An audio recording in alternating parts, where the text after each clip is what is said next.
Cette vidéo fait suite à la première partie sur le filtre passe-bas d'ordre 1 où avait été établi le diagramme asymptotique et la relation entre ce diagramme et l'équation différentielle. On va maintenant s'intéresser à certaines solutions de cette équation différentielle du régime temporel et on va aussi déterminer le type de circuit qui permettra de servir de référence à ces filtres passe-bas du premier ordre. On avait donc obtenu une équation différentielle faisant intervenir le temps caractéristique tau. Et ici, l'idée, c'est de chercher les solutions de cette équation différentielle pour une grandeur d'entrée, tension par exemple, qui va être une grandeur passant d'une valeur 0 à une valeur de consigne, E0, de manière instantanée, donc une grandeur discontinue ici. On appelle ça la réponse indicielle. Alors, il pourrait sembler un petit peu gênant, en particulier d'un point de vue mathématique, d'utiliser des fonctions non dérivables dans une équation différentielle faisant intervenir des dérivées. L'intérêt, c'est effectivement un point de vue pratique. D'un point de vue pratique, on essaiera de déterminer des fonctions qui vont être très rapidement variables et qui pourraient être assimilées effectivement à des fonctions non dérivables. Ici, pour déterminer la solution S, on a une équation du premier ordre. Il nous faut absolument une condition initiale de manière à avoir une solution S unique pour une entrée E donnée. Si on se place à des instants t positifs, on va obtenir ici cette équation différentielle. Alors, sa résolution est relativement simple pour peu qu'on s'y prenne correctement. Le second membre ici H0, E0, on va le poser égal à S infini. Ça correspond, en fait, pour l'équation différentielle qu'on a ici, à ce qu'on pourrait dire mathématiquement une solution particulière, puisque si on a une solution S indépendante du temps, constante, sa dérivée va être nulle, et on va obtenir effectivement ce S particulier égal à S infini. D'un point de vue physique, ça va correspondre en fait à la solution en régime permanent pour peu que tau, la grandeur ici, soit une grandeur positive. On va donc pouvoir écrire que la solution S de t se met sous la forme, d'un point de vue mathématique, la solution particulière plus la solution homogène de l'équation homogène associée. Et d'un point de vue physique, le régime permanent plus le régime transitoire. On s'aperçoit que les deux points de vue, finalement, ici, pour ce type d'équation, correspondent. La solution ici de l'équation homogène va faire intervenir exponentielle moins t sur tau. Il s'agit d'un espace vectoriel de dimension 1 dont exponentielle moins t sur tau est une solution de base. Ensuite, pour déterminer quelle solution il va falloir utiliser, on a ici à faire apparaître une constante. Donc on voit qu'on construit notre solution. L'idée, c'est de s'intéresser chaque fois à une propriété particulière, le régime permanent ou la solution particulière, le fait d'avoir une équation différentielle linéaire du premier ordre, exponentielle moins t sur tau, et ensuite le fait d'avoir une condition initiale particulière. Alors l'idée ici, c'est de commencer par enlever le moins S infini. Effectivement, à t égale à 0, le exponentielle moins t sur tau vaut 1, exponentielle de 0. Donc si on fait S infini moins S infini, on obtient ici, pour la somme de ces deux termes en t égale à 0, 0, on remet en quelque sorte les pendules à 0, et ensuite on va pouvoir rajouter ici le terme S0 correspondant à la solution particulière. On s'aperçoit qu'avec un petit peu d'habitude, il est tout à fait possible d'écrire d'un seul trait, finalement, la solution de cette équation différentielle.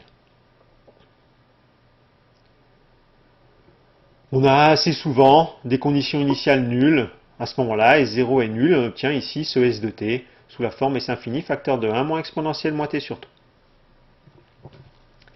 Il est intéressant de noter que, pour un filtre donné, on a une réponse initiale, une forme de réponse initiale donnée, les réponses initiales ne différant que par, ici, des conditions initiales. Donc on peut tout à fait reconnaître une équation différentielle à partir de la réponse initiale. Et reconnaître une équation différentielle, c'est reconnaître aussi une fonction de transfert, donc reconnaître un type de un type de filtre. Alors qu'est-ce qu'on va obtenir ici une fois qu'on a cette réponse initiale, et bien sûr un écran d'oscilloscope par exemple? On obtiendra le tracé de S en fonction du temps, comparé éventuellement à E aussi en fonction, l'entrée en fonction du temps. Ici on s'est placé dans le cas où S0 est nul, alors on sait qu'on peut ici vérifier déjà qu'on a bien affaire à une équation du premier ordre. Je vous renvoie au cours de cinétique chimique pour ça. Et ensuite, une fois qu'on a la certitude d'avoir effectivement une solution sous cette forme-là, il est assez simple de pouvoir déterminer constante taux, ici, caractérisant notre passe-bas du premier ordre, avec les propriétés de l'exponentielle, soit en partant ici, alors en général de 0, l'idée c'est d'avoir la pente la plus grande possible pour avoir la meilleure précision possible sur la mesure de taux, mais on peut, si jamais ici, dans cette partie-là, les mesures ne sont pas tout à fait satisfaisantes, on peut très bien ici avoir la même propriété à partir de n'importe quel instant t1. Si on se place à un instant t1, la tangente à la courbe va couper la droite S égale à S infini à un instant t1 plus taux. Donc il faudra une durée taux ici pour combler cette différence. La propriété est de la fonction exponentielle. On peut noter aussi qu'au bout de quelques taux, on est très proche du régime permanent. On a un écart par exemple ici de 5% pour 3 taux.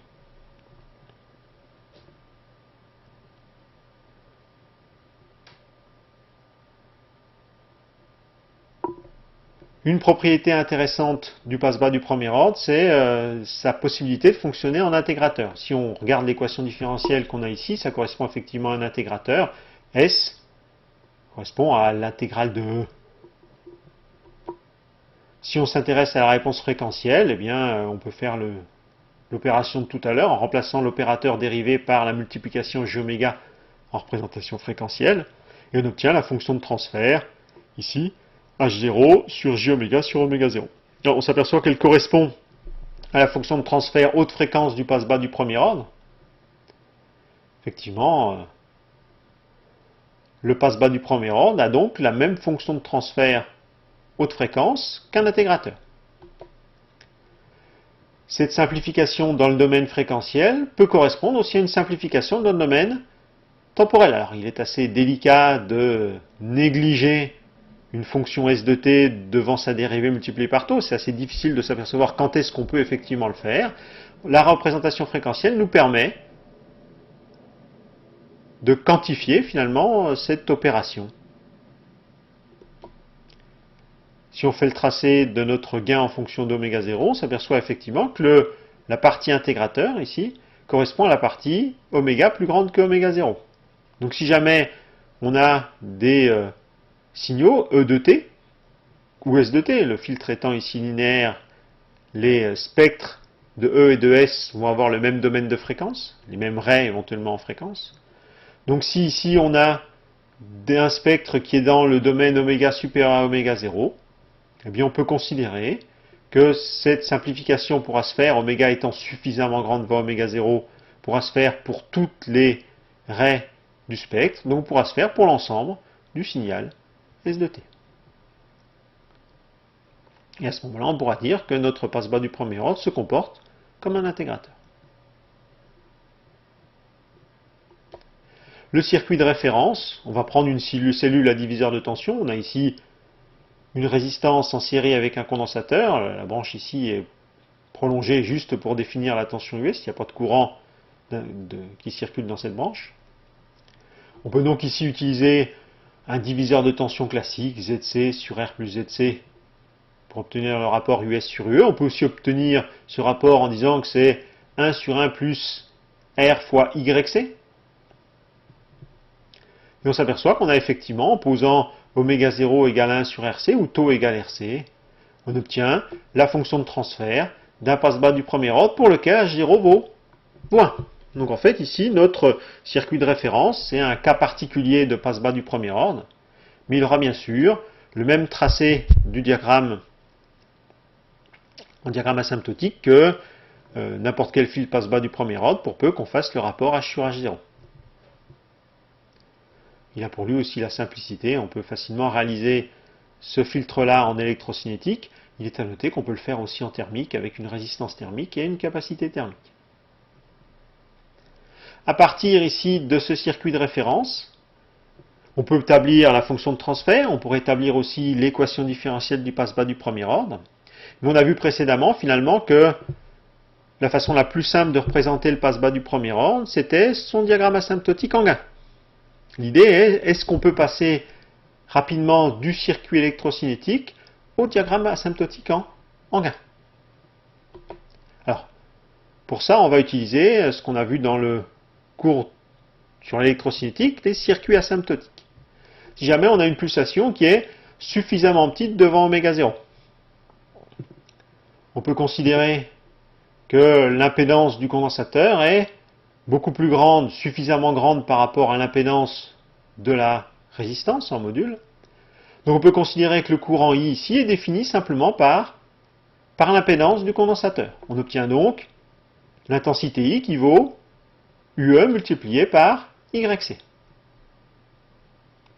Ensuite, si on veut la tension US, eh bien cette tension ici étant aux bornes de la résistance très faible, on obtient US égale à ZCI, c'est-à-dire égale à directement UE. Donc on retrouve ici, la fonction de transfert basse fréquence du passe-bas du premier ordre. Si maintenant on a une pulsation oméga suffisamment grande devant oméga 0, cette fois-ci pour les deux impédances en série, c'est la résistance qui aura une impédance en module plus grande que celle du condensateur, donc on peut considérer que le courant I c'est UE multiplié par la conductance ou encore UE divisé par R.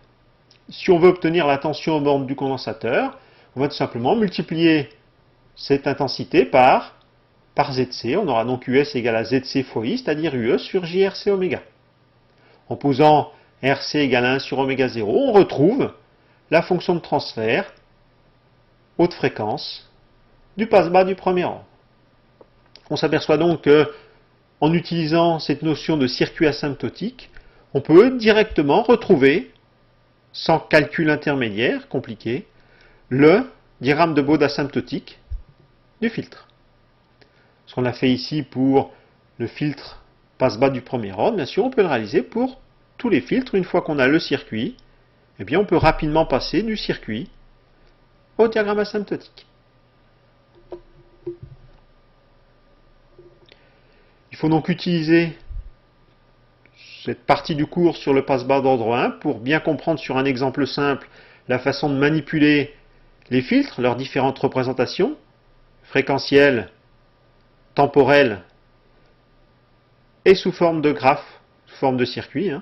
Être capable de passer rapidement de l'un à l'autre pour ce passe-bas du premier ordre, de manière ensuite à pouvoir le faire sur n'importe quel autre filtre. Ce sera plus particulièrement les filtres d'ordre 2 dans ce niveau.